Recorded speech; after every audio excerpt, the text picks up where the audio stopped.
Why did the United States attack Libya, Iraq, Afghanistan, and Yemen? Why are U.S. operatives helping to destabilize Syria? And why is the United States government so intent on taking down Iran, in spite of the fact that Iran has not attacked any country since 1798? And what's next? What are we headed for? When you look at the current trajectory that we're on, it doesn't make any sense at all if you evaluate it based on what we're taught in school. And it doesn't make any sense if you base your worldview on the propaganda that the mainstream media tries to pass off as news. But it makes perfect sense once you know the real motives of the powers that be. In order to understand those motives, we first have to take a look at history. In 1945, the Bretton Woods Agreement established the dollar as the world reserve currency, which meant that international commodities were priced in dollars. The agreement, which gave the United States a distinct financial advantage, was made under the condition that those dollars would remain redeemable for gold at a consistent rate of $35 per ounce. The United States promised not to print very much money, but this was on the honor system, because the Federal Reserve refused to allow any audits or supervision of its printing presses. In the years leading up to 1970, expenditures in the Vietnam War made it clear to many countries that the U.S. was printing far more money than it had in gold. And in response, they began to ask for their gold back. This, of course, set off a rapid decline in the value of the dollar. The situation climaxed in 1971 when France attempted to withdraw its gold and Nixon refused. On August 15th, he made the following announcement. I have directed the Secretary of the Treasury to take the action necessary to defend the dollar against the speculators. I have directed Secretary Connally to suspend temporarily the convertibility of the dollar into gold or other reserve assets, except in amounts and conditions determined to be in the interest of monetary stability and in the best interest of the United States. This was obviously not a temporary suspension, as he claimed, but rather a permanent default. And for the rest of the world who had entrusted the United States with their gold, it was outright theft.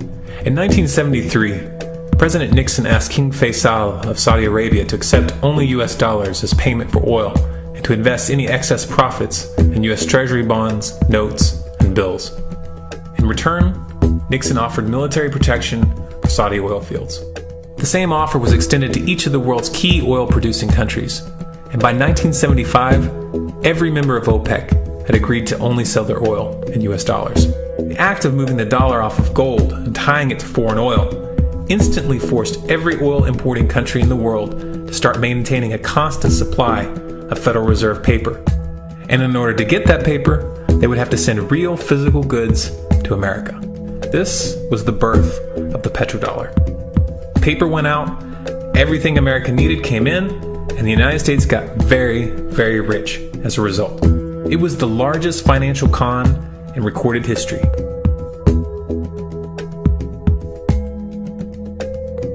The arms race of the Cold War was a game of poker. Military expenditures were the chips, and the US had an endless supply of chips. With the petrodollar under its belt, it was able to raise the stakes higher and higher, outspending every other country on the planet, until eventually US military expenditures surpassed that of all other nations in the world combined. The Soviet Union never had a chance. The collapse of the communist bloc in 1991 removed the last counterbalance to American military might. The United States was now an undisputed superpower with no rival. Many hoped that this would mark the beginning of a new era of peace and stability. Unfortunately, there were those in high places who had other ideas. Within that same year, the US invaded Iraq in the first Gulf War. And after crushing the Iraqi military and destroying their infrastructure, including water purification plants and hospitals, crippling sanctions were imposed which prevented that infrastructure from being rebuilt. These sanctions, which were initiated by Bush Sr. and sustained throughout the entire Clinton administration, lasted for over a decade and were estimated to have killed over 500,000 children. The Clinton administration was fully aware of these figures. We have heard that 500,000 children have died. I mean, that's more children than died in Hiroshima. And you know, is the price worth it? I think this is a very hard choice, but we think the price is worth it. Miss Albright, what exactly was it that was worth killing 500,000 kids for? In November of 2000, Iraq began selling its oil exclusively in euros. This was a direct attack on the dollar and on U.S. financial dominance, and it wasn't going to be tolerated. In response, the U.S. government, with the assistance of the mainstream media, began to build up a massive propaganda campaign claiming that Iraq had weapons of mass destruction and was planning to use them. In 2003, the U.S. invaded, and once they had control of the country, oil sales were immediately switched back to dollars. This is particularly notable due to the fact that switching back to the dollar meant a 15 to 20% loss in revenue due to the euro's higher value. It doesn't make any sense at all unless you take the petrodollar into account. So I came back to see him a few weeks later, and by that time we were bombing in Afghanistan. I said, "Are we still going to war with Iraq?" And he said, "Oh, it's worse than that." He said, he reached over on his desk, he picked up a piece of paper, he said, I just got this down from upstairs, meaning the Secretary of Defense's office today, and he said, "This is a memo that describes how we're going to take out 7 countries in 5 years, starting with Iraq and then Syria, Lebanon, Libya, Somalia, Sudan, and finishing off Iran. Let's take a look at the events of the past decade and see if you see a pattern. In Libya, Gaddafi was in the process of organizing a bloc of African countries to create a gold-based currency called the dinar, which they intended to use to replace the dollar in that region. US and NATO forces helped destabilize and topple the Libyan government in 2011, and after taking control of the region, US armed rebels executed Gaddafi in cold blood and immediately set up the Libyan central bank. Iran has been actively campaigning to pull oil sales off of the dollar for some time now, and it has recently secured agreements to begin trading its oil in exchange for gold. In response, the US government, with mainstream media assistance, has been attempting to build international support for military strikes on the pretext of preventing Iran from building a nuclear weapon. In the meantime, they established sanctions which US officials openly admit are aimed at causing a collapse of the Iranian economy. Syria is Iran's closest ally, and they are bound by mutual defense agreements. The country is currently in the process of being destabilized with covert assistance from NATO, and though Russia and China have warned the United States not to get involved, the White House has made statements within the past month indicating that they are considering military intervention. It should be clear that military intervention in Syria and Iran isn't being considered. It's a foregone conclusion, just as it was in Iraq and Libya. The U.S. is actively working to create the context which gives them the diplomatic cover to do what they already have planned. The motive for these invasions and covert actions becomes clear when we look at them in their full context and connect the dots. Those who control the United States understand that even if a few countries begin to sell their oil in another currency, it will set off a chain reaction and the dollar will collapse. They understand that there is absolutely nothing else holding up the value of the dollar at this point, and so does the rest of the world. But rather than accepting the fact that the dollar is nearing the end of its lifespan, the powers that be have made a calculated gambit. They have decided to use the brute force of the US military to crush each and every resistant state in the Middle East and Africa. That in itself would be bad enough, but what you need to understand is that this is not going to end with Iran. China and Russia have stated publicly and on no uncertain terms that they will not tolerate an attack on Iran or Syria. Iran is one of their key allies, one of the last independent oil producers in the region, and they understand that if Iran falls, then they will have no way to escape the dollar without going to war. And yet the United States is pushing forward in spite of the warnings. What we are witnessing here is a trajectory that leads straight to the unthinkable.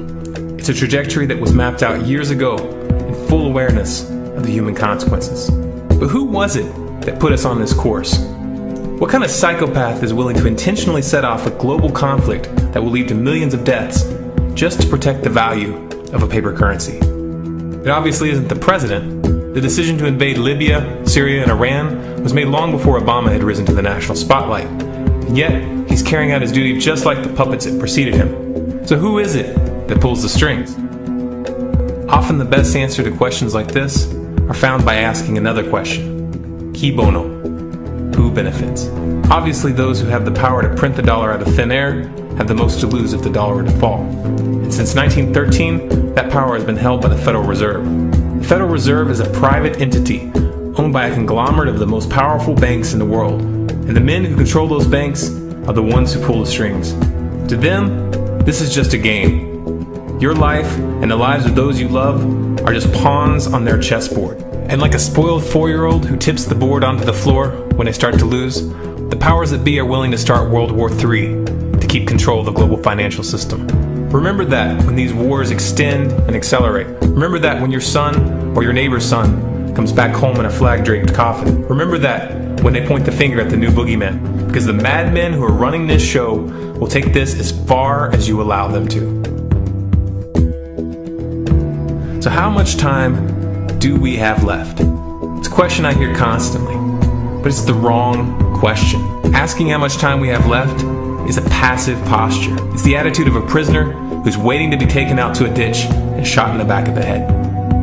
What are our chances? Can we change course? Also the wrong question. The odds don't matter anymore. If you understand what we're facing, then you have a moral responsibility to do everything in your power to alter the course that we're on, regardless of the odds. It's only when you stop basing your involvement on the chances of success that success actually becomes possible. To strip the ill-begotten power from the financial elites and to bring these criminal cartels to justice will require nothing less than a revolution. The government is not going to save us. The government is completely infiltrated and corrupt to the core. Looking to them for a solution at this point is utterly naive. There are 3 stages of revolution, and they are sequential. Stage 1 is already underway. Stage 1 is the ideological resistance.